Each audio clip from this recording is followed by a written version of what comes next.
America has lost every war that we've been in the last 75 to 80 years. After World War II, we never won a war ever again. Maybe some minor technological advances, these smartphones, touchscreen, transportation, sure. But did it benefit the entire country? Did it do us any favors? No. It just perpetuated the wars.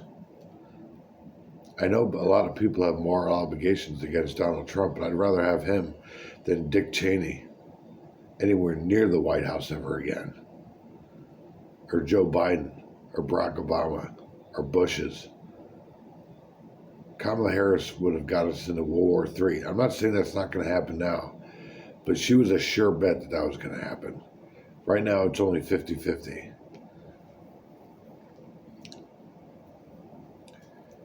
After 9/11, this country was not fun to live in. Especially if you were in your 20s or 30s, this was not a fun country. A lot of people that I knew growing up, how they dealt with it was they got married and had kids at 23, 24, 25 years old. They started families and clustered together and got 9 to 5s and fell in line and had their own little slice of the American pie. And that's terrific. I'm not saying there's anything wrong with that. But if you wanted to go into a luxury business that at one time was exclusive, not saying anybody's better than anybody, but you actually had to work to get into the damn business, let alone make money at it. That's not necessarily something that a college degree can help you with. And people did get into debt trying to do that after 9/11. Because, security. You want that security, you got to get the piece of paper so you can get a job, buy a house, and lock the door. And nobody will mess with you as long as that door is locked. And what I was trying to do before September 11th, 2001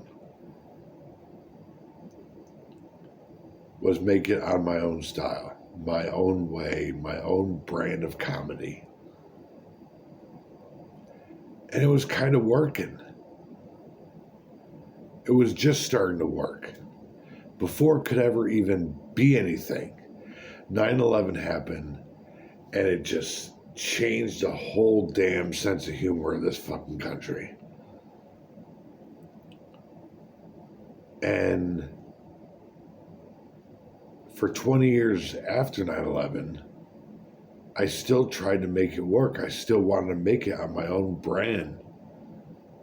And it just fell flat, went over like a fart in church. And I bombed everywhere. West Coast, East Coast, New England. Man, I bombed. I bombed so freaking bad, man. And I should have gave up and took a different route. Because by the spring of 2002, 7, 8 months later, I saw the writing on the wall. I think a lot of other people did too. There was a glimmer of hope in 2004 when broadband came into the States and everybody, could self-produce and all this. There was a glimmer of hope with certain comedians like me, with certain, content producers like me that were doing stuff on public access or leased access or infomercial spots or, running the gauntlets in LA or New York. We thought, okay, this is going to be kind of cool. We can do little bits and, put our demos online and easier access for agents and casting directors and industry people.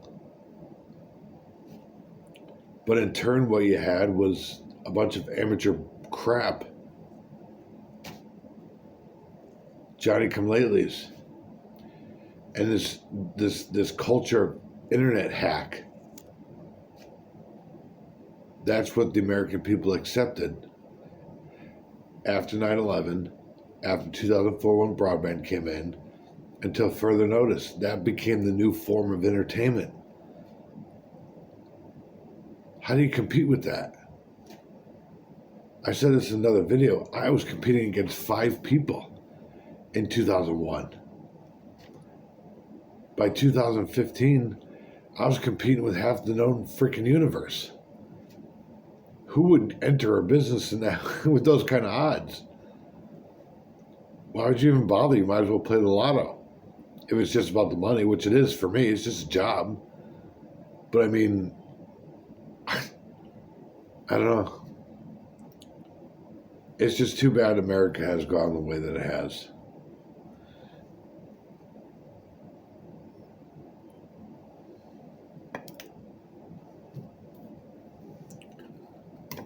I miss the old America. A little bit of this, a little bit of that. But prior to 2001, this country is pretty cool. And a lot of younger people don't know what they're missing.